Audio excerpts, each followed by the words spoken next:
Hi there, and welcome to your main newscast right here on Kaieteur Radio 99.1 and 99.5 FM. In our headlines, with Yellowtail Project, ExxonMobil proposed to continue trend of dumping toxic water into ocean. In 2 years, GWI spent $103 million on overseas travel and food. Former boss says it was for studies and overtime meals. Meanwhile, Guyana facing worst disaster in country's history, according to President Ali. And 8 psych patients recaptured, 11 remains hospitalized with burns and injuries. Stay tuned to stay informed.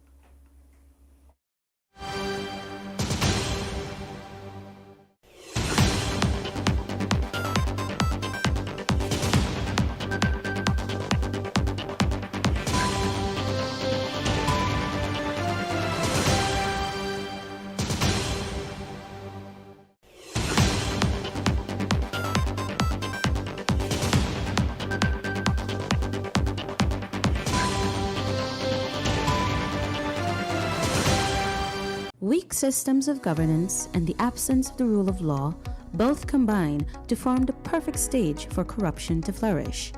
As part of our anti-corruption fight at Kaieteur Radio, we invite you to join us every Tuesday evening from 7:30 p.m. as we embark on the most needed quest to remove the tentacles of corruption from our systems.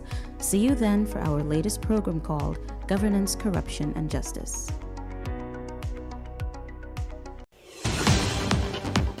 Welcome back. Thank you for joining us.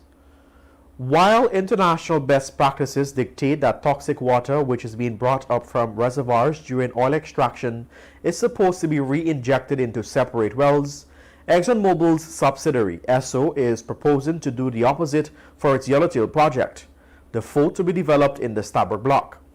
According to the project summary it submitted to the Environmental Protection Agency, ExxonMobil wants to dump this toxic water into the ocean. The document notes that the treated produced water and cooling water will be discharged overboard as per industry best practices. It should be noted, however, that this water is only supposed to be dumped into the ocean after it has been proven that it is not financially feasible to re-inject same, and the water would have no harmful effects on the marine life surrounding the project. Importantly, ExxonMobil has not proven any of the foregoing points. It was revealed on Friday last that GWI had spent a total of $103 million for the years 2018 and 2019 on overseas travel and food. Former CEO Dr. Richard Van West-Charles, who is in charge of the company's operation for that period, said that the money was spent for studies and overtime meals. GWI's current managing director Sheikh Bashk said that before August 2020, GWI was on the verge of collapse, and that one of the reasons for this was reckless spending. Part of the reckless spending, according to Bashk, was the millions that were spent on overseas travel and meals.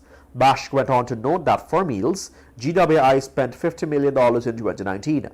These figures would amount to $102.8 million of almost $103 million, which was spent in 2 years for overseas travel and meals. President Irfan Ali on Saturday said that Guyana is facing the worst natural disaster in its history, and it must make investments now to implement an adaptation plan to deal with the adverse effects of climate change.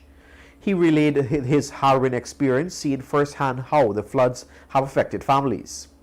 The president said that it is a very sensitive time for the country. Region 4 communities have faced flooding, but is not as severe as the disaster in Region 7 and more remote areas.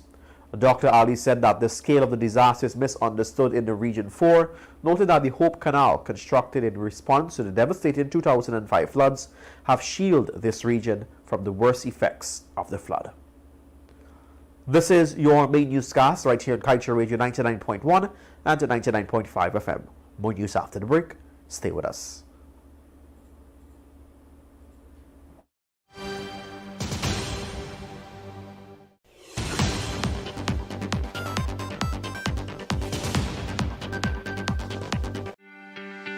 This is GHK Lal inviting you to join me weekdays from Monday to Friday on the National Outlook for commentary on a range of issues. Immediately after the 12 noon and 7 p.m. newscasts on Kaieteur Radio at 99.1 FM and 99.5 FM. Looking forward to you sharing in the conversation.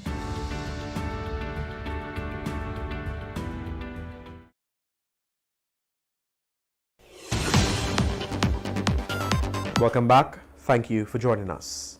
Chaos erupted on Saturday evening at the National Psych Hospital located at Fort Kanji, New Amsterdam, Berbice, after some of the patients in the 4-male admission ward started a fire.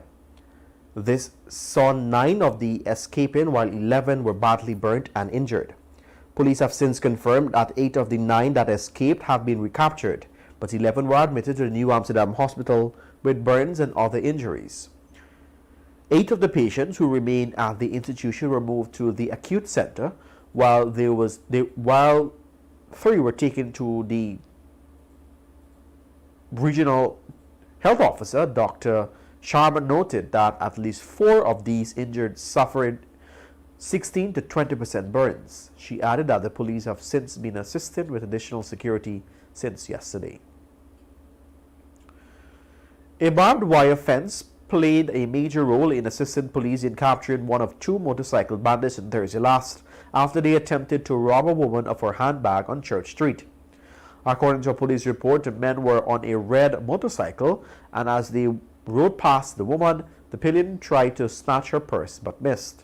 There were no second chance to try again, as they had reportedly looked back and saw ranks of motorcycle patrol chasing behind them. Police reported that the bandits left their motorcycle behind and ran, jumping into separate yards at the corner of Ivern and Forshaw Streets. The pillion rider, who was police later identified as Anthony Prince, a wanted man, managed to escape. Eyewitness on the scene said that his accomplice, the rider of the motorcycle, was not so lucky. He reportedly got stuck in the barbed wire fence of the yard he had jumped into. The 32-year-old driver who was involved in the vehicular accident that claimed the life of a 41-year-old security guard attached to the GRA in Springlands was recently charged for his death after appearing in the court. The defendant, Danny Nanko, made his first court appearance in the Springlands Magistrates Court before Magistrate Rabindranath Singh, where he was charged with causing death by dangerous driving. The charge alleges that on May 26 on the number 77 Public Road, Upper Quarantine, he drove a motor car in a manner dangerous to the public, thereby causing the death of Norman Rose of Scottburg, Quarantine. Magistrate Singh released him on $100,000 bail and adjourned the matter until July 1.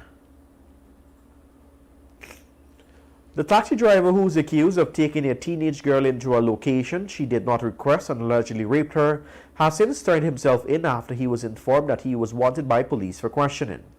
This was confirmed by Region 7 Commander Dion Moore, who related that the contact was made with the man for him to return to custody so that he can be charged with the offense.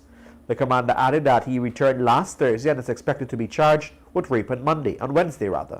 According to the police report, the incident occurred on the night of May 11, 2021 in Bartica. And finally, at this time, we turn our attention to your COVID-19 update.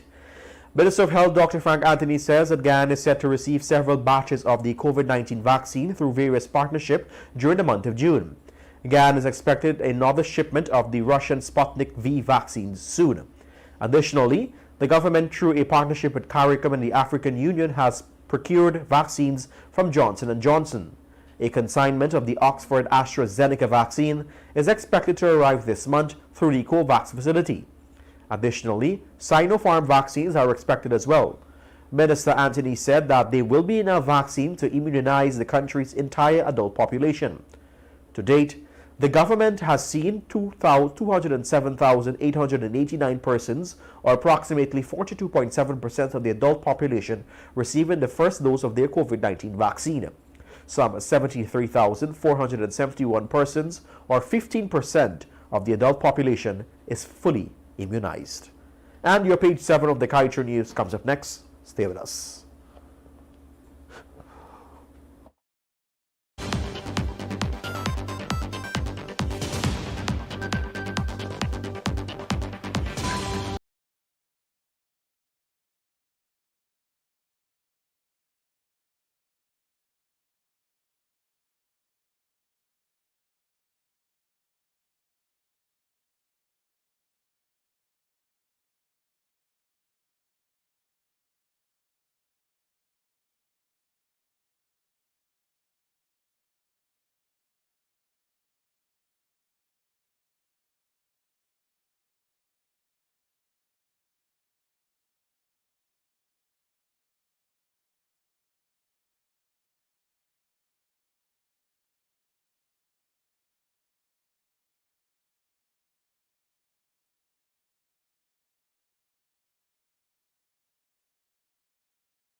Fellow Guyanese, we're losing $1 million every month that goes by with this oppressive Exxon contract.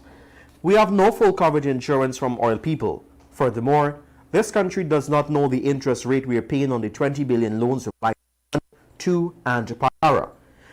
Not much for this contract is worse than any oil contracts in the last 100 years. It must be noted, however, that the contract allows for renegotiation, but our leaders, all of them, are not in favor of renegotiation. We need that contract to be renegotiated. We cannot sit back and allow this contract to throw us back into slavery or have us continue to look like beggars to the world. But we cannot win this fight in isolation. We all have to do our part and to demand that the contract is renegotiated. Moreover, Glenn Lau, the publisher of the Kaieteur News, is calling you out of your homes and offices or wherever you are at 9 a.m. on every Monday, Wednesday, and Friday for 5 minutes with your neighbors, friends, and colleagues, and to talk about the renegotiation of the contract. Drivers can also toot their horns from 9 hours to 9 hours 5 in support. You can snap a few photos and post them on social media, and even send a few to his WhatsApp on 624-6456, 624-6456, so that the world can know and see that together we are demanding the renegotiation of the Exxon contract. Let's continue to do this every Monday, Wednesday, and Friday until we overcome. And with that, we've come to the end of your main newscast right here on Kaieteur Radio 99.1 and 99.5 FM. Let me remind you that you can get the full details of these stories and much more by picking up a copy of the Kaieteur News at a newsstand near you, or head across to our website at kaieteurnewsonline.com. I'm Joshua Van Slyckman. Thank you for joining us, encouraging you to practice social distancing and to wear your face mask. So long. Want value for your advertising dollar? Then place your ads on Kaieteur Radio's newscasts. Streamed live on 6